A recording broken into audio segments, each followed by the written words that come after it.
ثم لآتينهم من بين أيديهم ومن خلفهم وعن أيمانهم وعن شمائلهم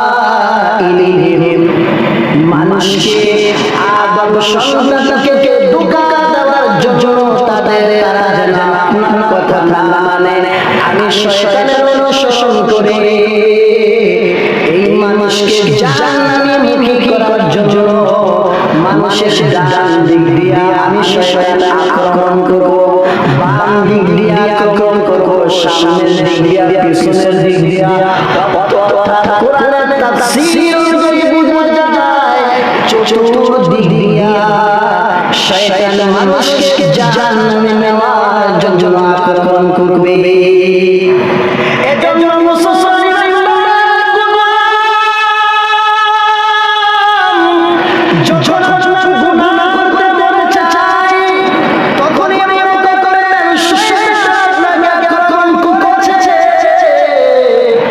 যখনই আপনার নামাজ পড়তে মনে চায় না তখনই মনে করবেন শয়তান আপনার উপর ভর করেছে, যখনই ইসলামী নামাজ পরিধান করতে ভালো লাগে না তখনই মনে করবেন শয়তান আপনার উপর ভর করেছে।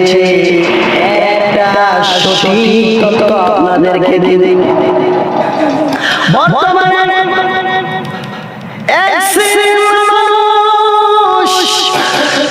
মানুষদেরকে উলঙ্গ করে মহিলাদেরকে উলঙ্গ করে ছাড়তে চায়।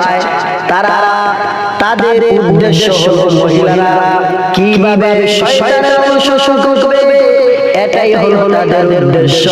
তারা বলে বোরকা পরিধান করতে পারবে না, হিজাব পরিধান করতে পারবে না, হিজাবের বিরুদ্ধে বলে বোরকার বিরুদ্ধে তারা সংসদের মধ্যে পর্যন্ত বলে, অথচ এই তারা কোন শ্রেণীর মানুষ জেনে নাও, তারা কোন শ্রেণীর মানুষ জেনে নাও।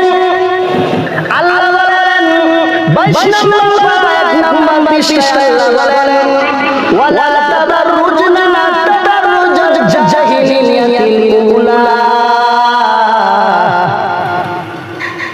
ও আমার বান্দিরা, তোমরা জাহিলি যুগের মহিলাদের ন্যায় সাজসজ্জা করিয়া বেপরদাই সতর বিহীন কিছু সতর খোলা রেখে রাস্তাঘাটে চলিও না।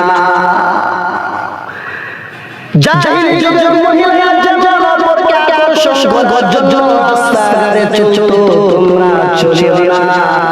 আল্লাহ না করছে, কিন্তু কিছু মানুষ শয়তানের অনুসরণ করে শয়তান চায় মানুষটাকে সতর খুলে নিতে, শয়তানের অনুসরণ করে হিজাবের বোরকার বিরুদ্ধে কথা বলতেছে। তারা কার অনুসারী? আল্লাহ বলে বান্দিরা সতরবিহীন পর্দা ছাড়া জাহিলি যুগে মেয়েদের মতো তোমরা সাজসজ্জা করো, অপরকে আকর্ষণ করার জন্য রাস্তাঘাটে বের হও না। আল্লাহ বলে আর শয়তান